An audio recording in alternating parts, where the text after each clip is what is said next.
imaginar. Entre letras vive un eco que te quiere acompañar. Son historias que te envuelven y te enseñan a soñar. Cierra los ojos, déjate llevar.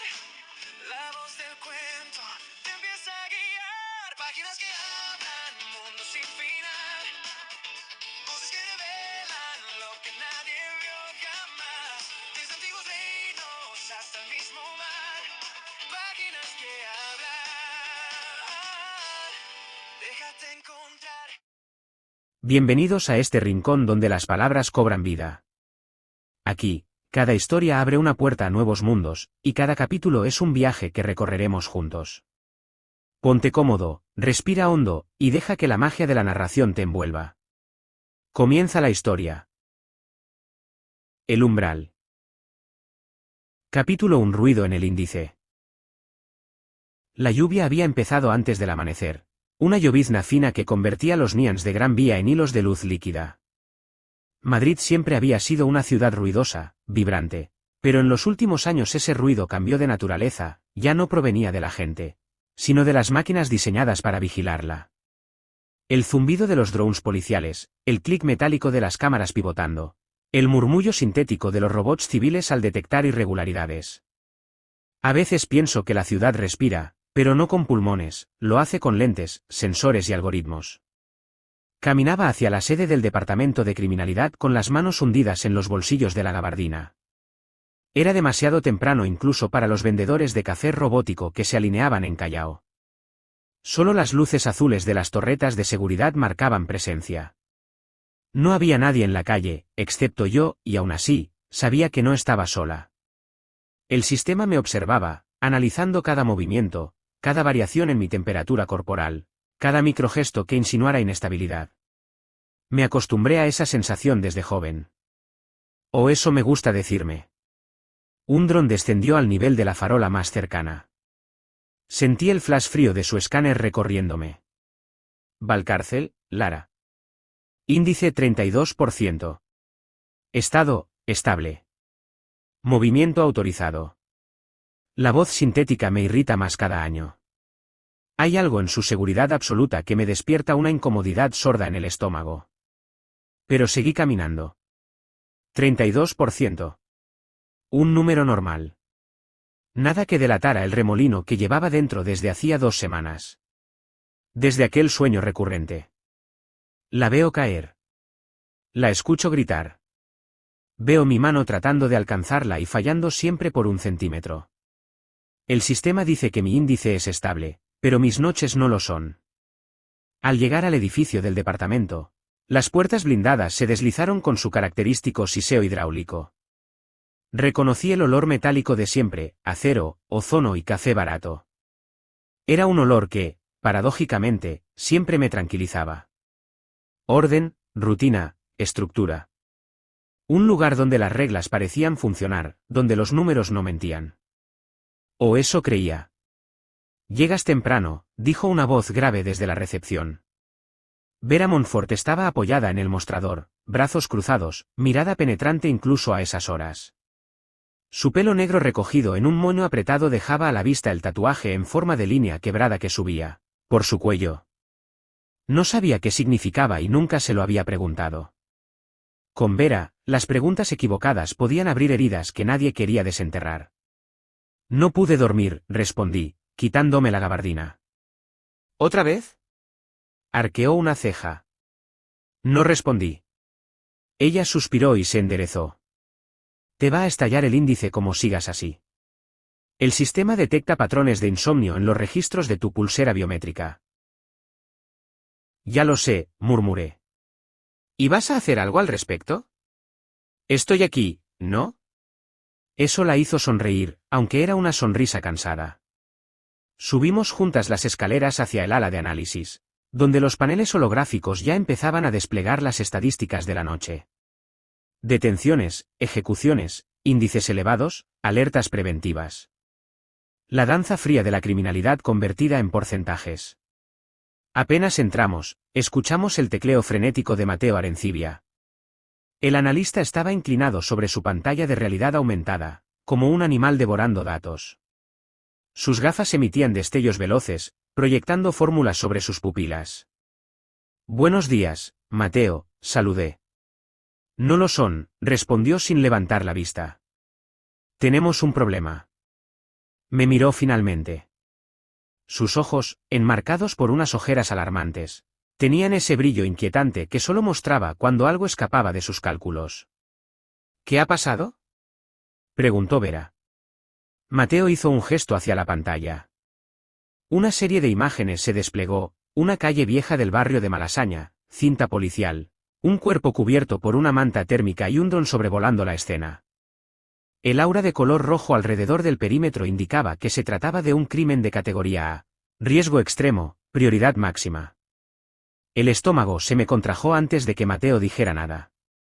Otra escena artística, susurró. Se hizo un silencio tan denso que incluso las máquinas parecieron reducir su volumen. No, dije sin querer escucharlo. Eso no puede ser. Llevaba meses sin actuar.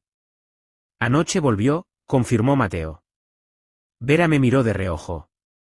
¿Estás bien?, no respondí. No estaba bien. Ningún miembro del departamento estaba bien cuando se trataba de él. El asesino del arte. ¿Qué recreó esta vez?, pregunté al fin, aunque mi voz sonaba como si viniera de otra persona. Mateo deslizó un dedo y una nueva imagen apareció, nítida y devastadora: la víctima, una mujer joven, colocada cuidadosamente sobre una mesa de mármol. Sus brazos extendidos en ángulo perfecto, el torso arqueado, la cabeza ladeada en una posición que reconocí incluso antes de que Mateo lo dijera. La muerte de Marat, anunció con un tono helado. Recordé el original, el cuadro de David, la figura abatida en la bañera, la serenidad inquietante del martirio. El asesino había replicado cada detalle con una obsesión casi reverencial. La respiración se me aceleró. Sentí el pulso en las sienes. No puede ser. Pensábamos que había salido del país. Eso pensabas tú, rectificó Mateo. Yo dije que solo estaba esperando el estímulo correcto. Me apreté las manos para no temblar. ¿Estímulo correcto? Sabía lo que quería decir: una grieta en el sistema, una fisura humana, una historia inconclusa. Y ese estímulo, en demasiados sentidos, era yo. ¿Hay mensaje?, pregunté.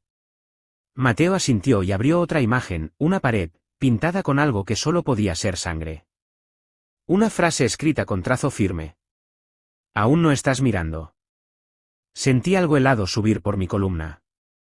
Es para ti, dijo Vera, sin suavidad. Lo sé. Respiré hondo. Era la primera vez en meses que me enfrentaba a ese vacío blanco en el pecho, la mezcla de miedo, culpa y algo más. Algo que nunca había querido nombrar. ¿Quién va al lugar?, pregunté. Vera cruzó brazos. Nosotras tres. Y Mateo tragó saliva. Su expresión explicó el resto. No, murmuré. Vera asintió. Sí. Van a asignarnos un cazador. Nivel alto. Mi garganta se cerró. ¿Quién? La respuesta llegó antes de que ella contestara. Una puerta se abrió con un pitido agudo, y pasos despreocupados resonaron en el pasillo. Un ritmo insolente. ¿Conocido? Elías Viper Calderón entró con las manos en los bolsillos, sonrisa ladina, y el collar eléctrico brillando con un reflejo azul bajo la luz del techo. Sus ojos, de un gris casi idéntico al mío, pero cargados de una liviandad que solo tienen los condenados, me encontraron al instante. Buenos días, inspectoras, dijo con un tono que sonaba casi a burla. ¿Me extrañaron? Vera chasqueó la lengua. Nadie te extraña, Elías. Él rió con suavidad, como si nada en la vida pudiera importarle. Pues hoy tendrán que lidiar conmigo. Asunto de categoría A. Ya saben cómo funciona, asesinos para cazar asesinos. Yo no hago las reglas. Mateo bufó. Tú tampoco las sigues. Elías lo ignoró y se acercó a mí. Detuvo su paso justo a 30 centímetros de distancia. El sistema exige esa distancia mínima entre cazadores y personal no condenado. Pero él siempre sabe calcularla al milímetro, como si fuera un baile ensayado. ¿Te ves tensa, Valcárcel?, murmuró. Aléjate, respondí sin mirarlo. ¿Así saludas a un viejo compañero? Nunca fuimos compañeros. Si tú lo dices. Vera tomó aire, cansada ya del teatro. Tenemos trabajo. Vamos. Mientras caminábamos hacia el ascensor, sentí la mirada de Elías recorriendo cada movimiento. Como un depredador aburrido inspeccionando si la presa vale el esfuerzo. No sabía qué era peor, su silencio o su voz.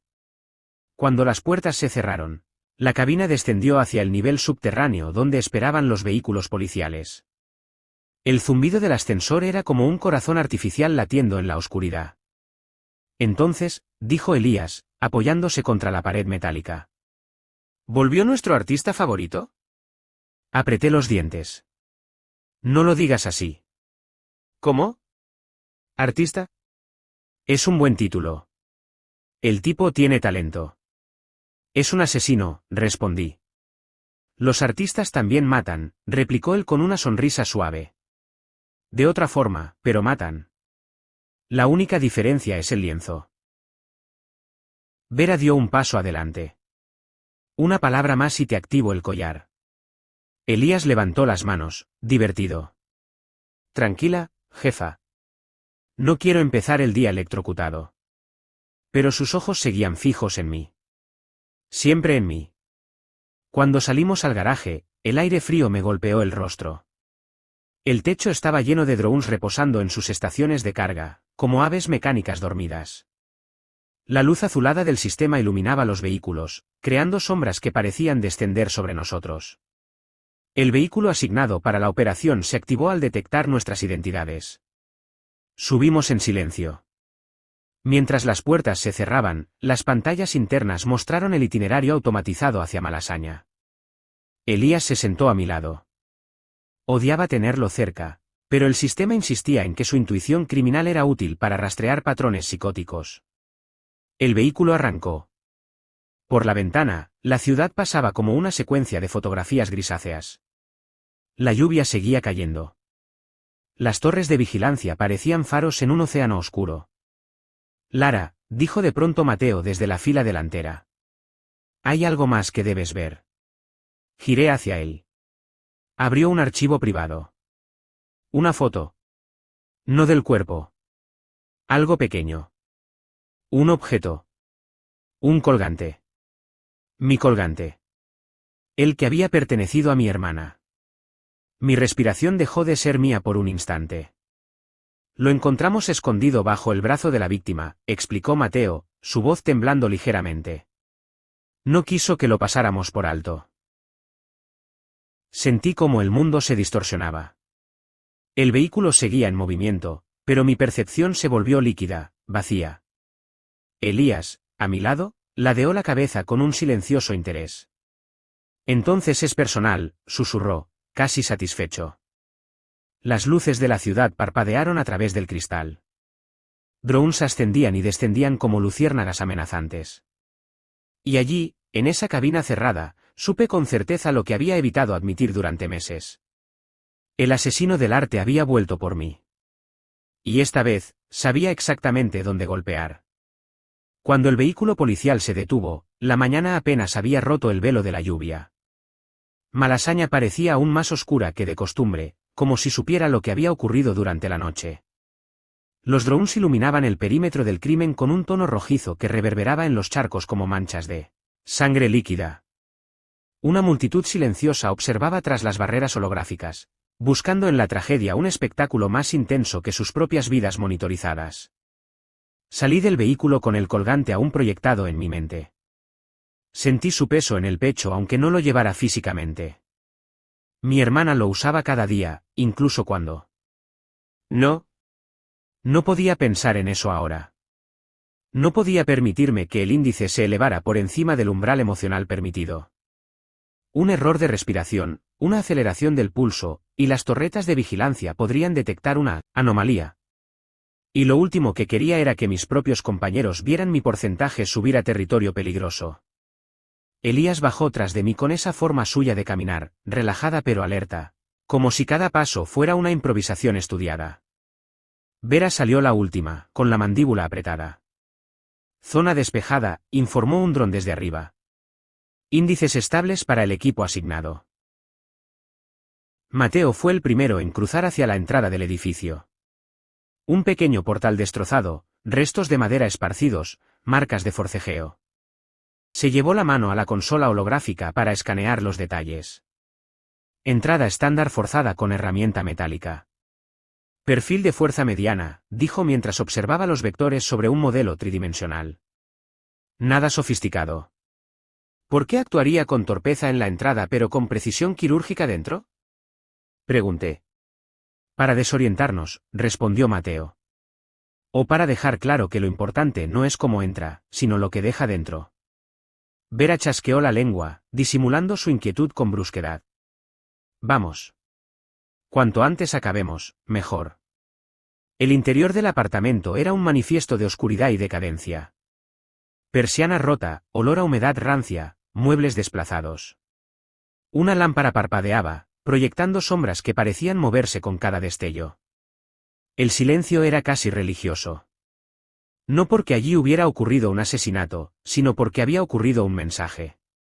La escena estaba en la habitación principal.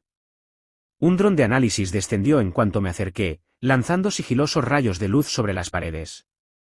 Entonces la vi. La réplica de la muerte de Marat. La mujer estaba desnuda, cuidadosamente acomodada en una bañera vieja, el agua teñida de un amarillo sucio que contrastaba con el rojo oscuro que se expandía desde su costado. El asesino había usado una especie de cuchilla fina, trazando un corte letal pero elegante, casi ritual. Sus ojos estaban semiabiertos, en una expresión de serenidad mortuoria que recordaba exactamente al cuadro. Había algo perversamente bello en la composición. El asesino tenía una sensibilidad estética tan precisa que cada elemento parecía parte de una coreografía macabra. Y eso era lo que lo hacía tan peligroso. Me acerqué lentamente, sin tocar nada. Mis pasos resonaron sobre el suelo como si pertenecieran a otra persona. Elías silbó suavemente detrás de mí. Joder, susurró.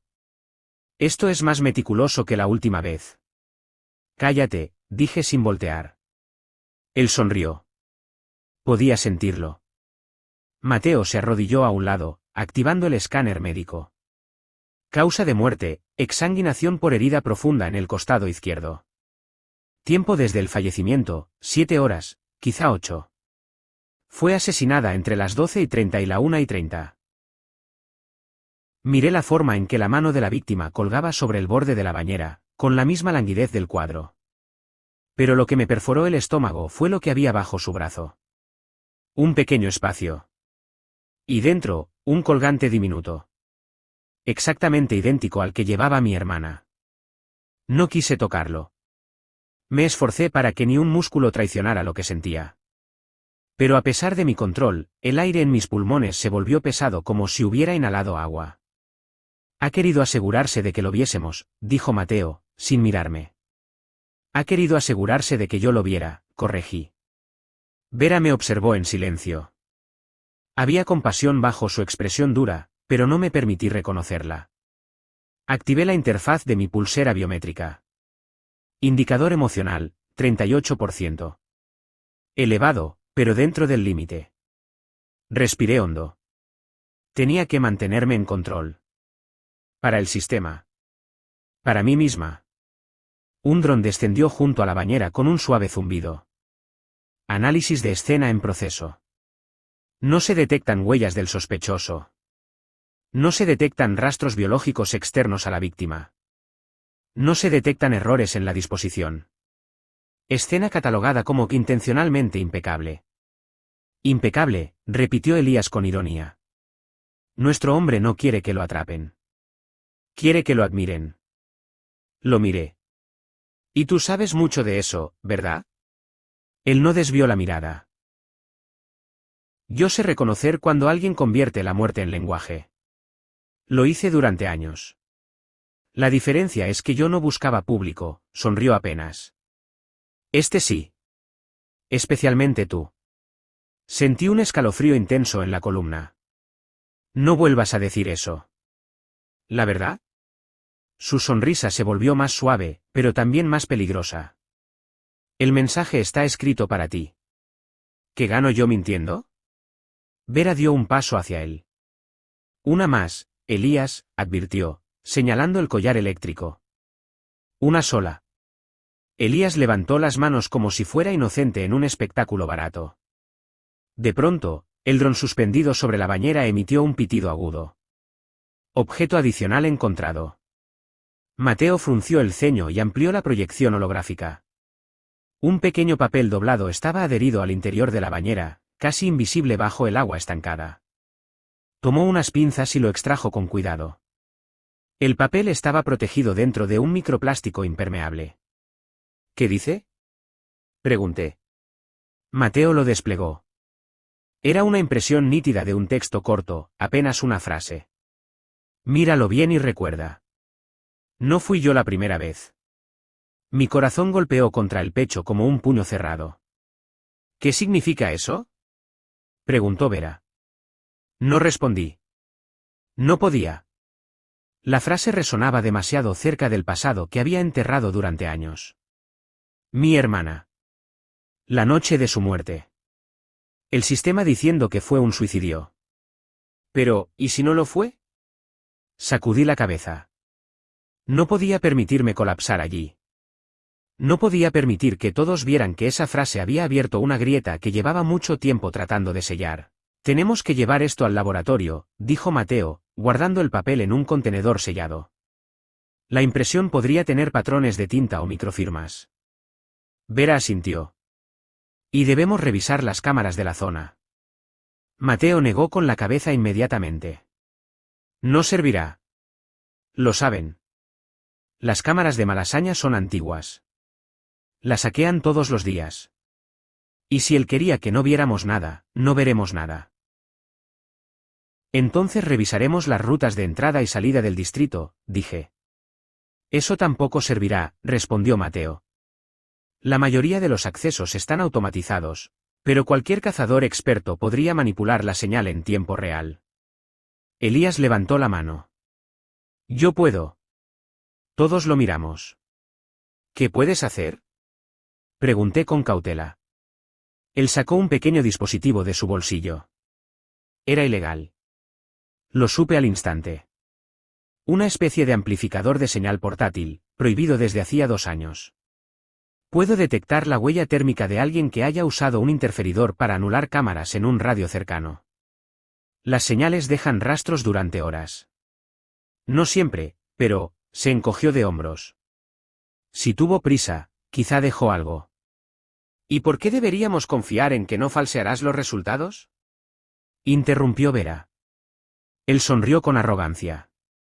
Porque si yo quisiera jugar con vosotros, sería más creativo. Vera estuvo a punto de activarle el collar. Lo vi en su mandíbula apretada.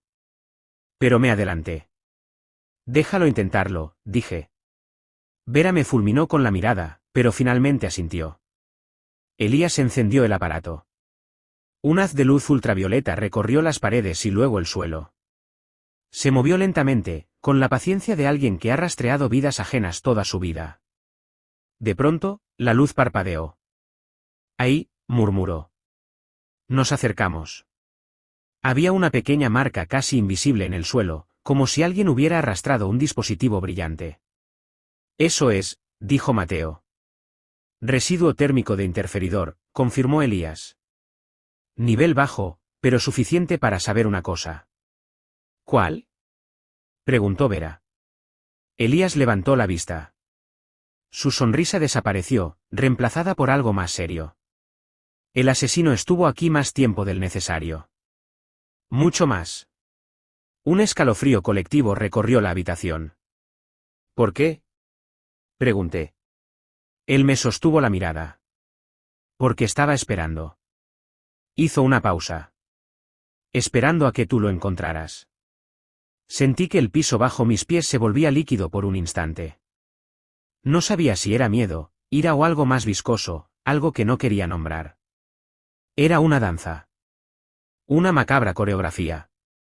Y yo era parte de ella desde el principio.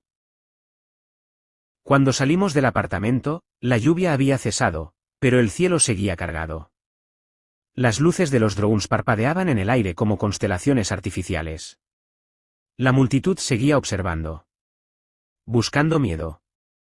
Buscando morbo. O buscando respuestas en un mundo que ya no las daba.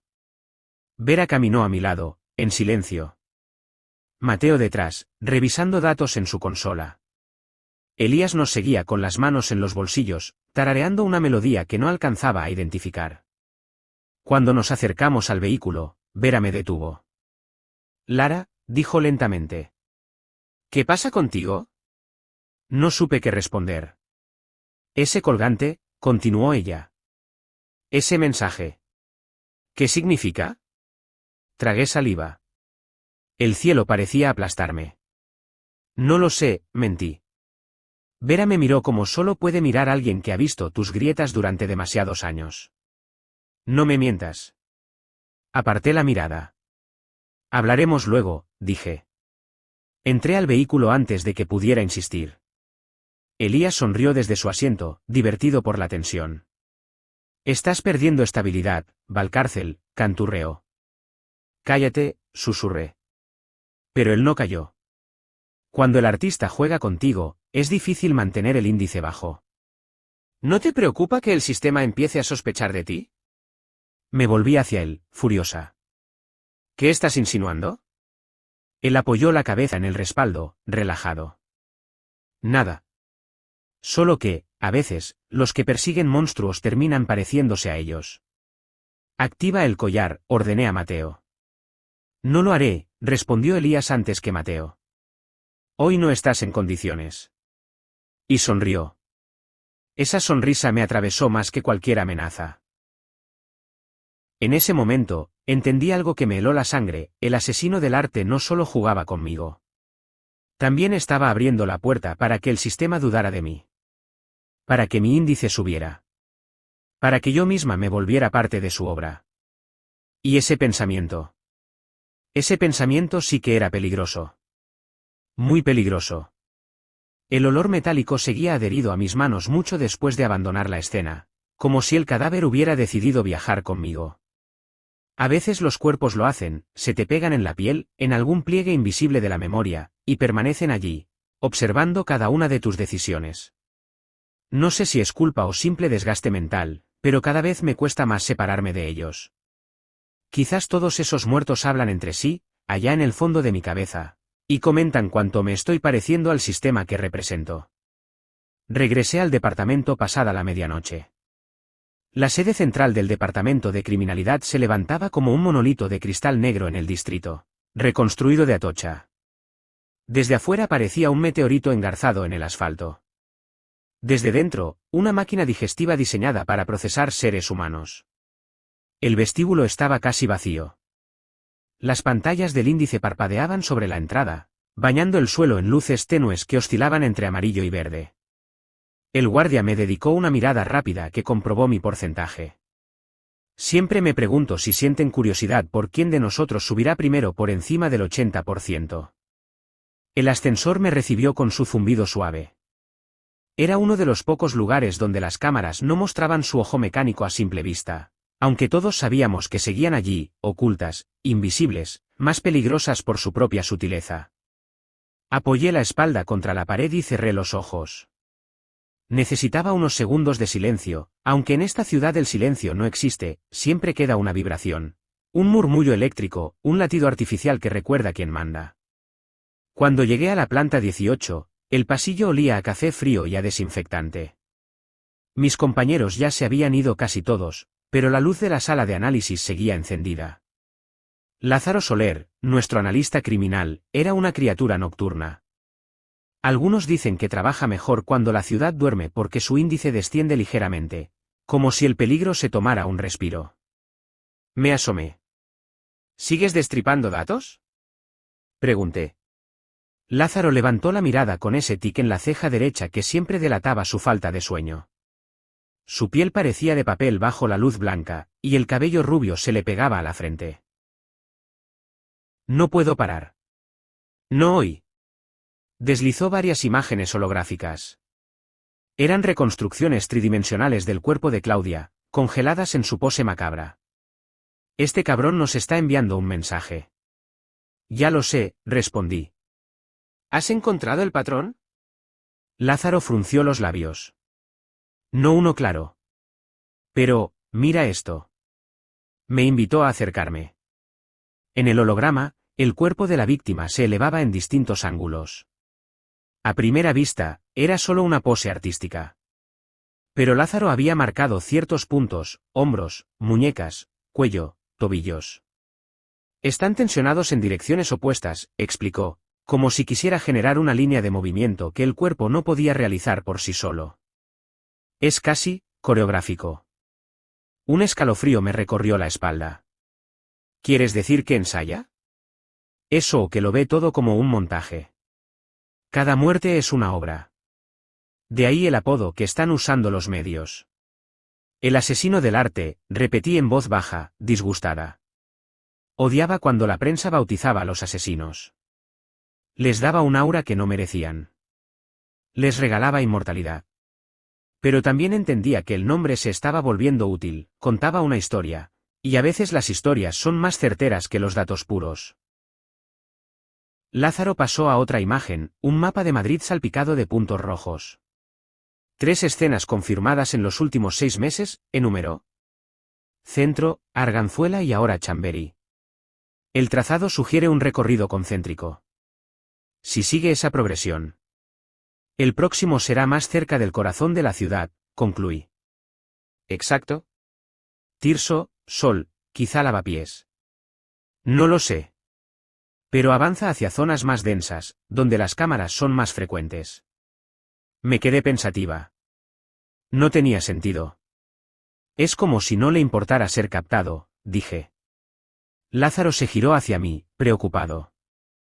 O peor. Como si quisiera que lo siguiéramos. No respondí. La idea no era absurda. Algunos asesinos desean ser vistos, buscan un enemigo a la altura de su obra, un público específico. ¿Por qué no yo? ¿Por qué no el departamento?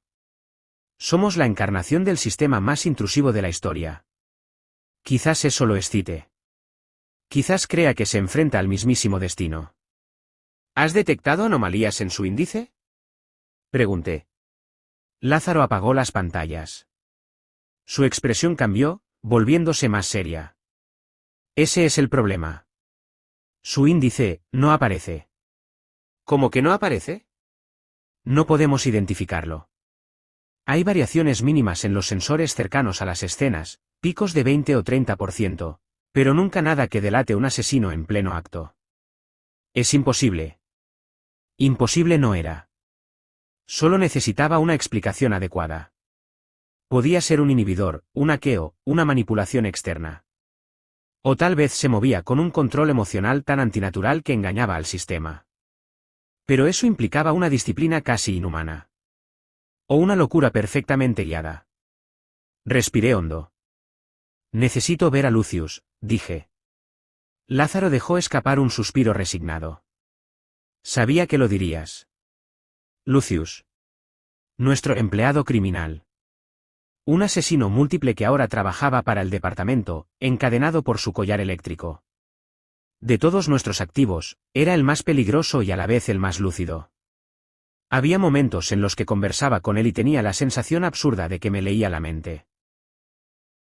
Me dirigí al nivel subterráneo. Allí abajo hacía más frío que en cualquier parte del edificio. No sé si era el aire, la humedad, o simplemente la sombra moral que proyectaban esos pasillos. Al llegar a la sala de contención, 2 guardias se levantaron para registrar mi índice. Uno de ellos, un chico joven con barba recortada, me dedicó una sonrisa tensa. «¿Detective Valcárcel, segura de que quiere entrar ahora?», preguntó. Estoy de buen humor, respondí con ironía. El guardia marcó su tablet. La puerta se abrió con un chirrido que me provocó escalofríos. Lucius estaba sentado en el suelo, encorvado, con las manos esposadas. La luz tenue se reflejaba en su collar, que parpadeaba con un brillo rojo. Levantó la mirada cuando entré. Sus ojos oscuros tenían esa profundidad enfermiza que uno solo encuentra en personas que miran demasiado hacia adentro. Detective, dijo con voz lenta. Siempre es un placer. Necesito tu opinión, empecé, sin perder tiempo. Sobre nuestro nuevo problema. Ah, el artista, sonrió mostrando apenas los dientes. Me preguntaba cuándo vendrías. Me acerqué unos pasos, manteniendo la distancia reglamentaria. Lucius inclinó la cabeza con gesto casi infantil. Tú lo entiendes, ¿sabes? Murmuró. Esa compulsión de darle forma a lo que duele. No estoy aquí para hablar de mí. Pero él sí está hablando de ti. Mi corazón dio un vuelco. Explica eso. Lucius se incorporó un poco. Las cadenas tintinearon. Los cuerpos. Las poses. Son cuadros, sí, pero también mensajes. No se los envía a la prensa ni a la policía en general. Te los envía a ti. A la mujer que sigue moviéndose aunque lleve años rota. A la detective que no duerme sin un arma cerca. Al alma que todavía duda si el sistema al que sirve merece existir. No me gustaba cuando Lucius hablaba así. Se aproximaba demasiado. Dime lo que sabes, exigí. Nada más. Sonrió, satisfecho. El artista no teme al índice porque el índice no lo mide. Él ya se vació por dentro. Los sistemas miden impulsos, emociones, irregularidades cognitivas. Él no tiene ninguna. Es puro propósito. Puro propósito. Eso era peor que cualquier arrebato. Si no sentimos, prosiguió, no podemos ser detectados. Y él ha apagado algo fundamental. Quizá la empatía, quizá el miedo. Puede que incluso el placer. Lo que queda es un eco seco de voluntad. Y eso, detective, lo convierte en alguien muy difícil de atrapar. ¿Puedes predecir su próximo movimiento? Lucius cerró los ojos, como saboreando una idea. Avanzará hacia donde duela más. Hacia el corazón del laberinto. Hacia un lugar que tenga significado para ti. Me tensé sin querer. No tiene por qué ser personal, dije con frialdad. Oh, pero lo es. ¿Quieres una pista? No busca fama. Busca diálogo. Y tú eres la única persona en esta ciudad que todavía se hace preguntas. Por eso te eligió. Retrocedí un paso. El aire parecía haberse espesado. Se acabó, dije, dándome la vuelta. Detective, llamó él. Cuando lo enfrentes, no olvides algo importante. Me detuve. ¿Qué? Que para pelear contra un monstruo invisible, uno tiene que estar dispuesto a mirarse en el espejo sin pestañear. La puerta se cerró tras de mí con un golpe seco. Dejé escapar un suspiro que no sabía que estaba conteniendo. El pasillo vacío me devolvió mi propio eco. Y allí, en esa soledad fría, entendí lo que Lucius realmente estaba insinuando. El asesino del arte no solo estaba construyendo una obra con sus víctimas. También estaba construyéndome una a mí. Pero aún no sabía si sería la heroína. O la siguiente figura en su galería. Gracias por acompañarme en este capítulo. Si disfrutaste la lectura, te invito a seguir explorando más historias aquí. Hasta la próxima página, y recuerda, los libros nunca terminan, solo esperan ser leídos de nuevo.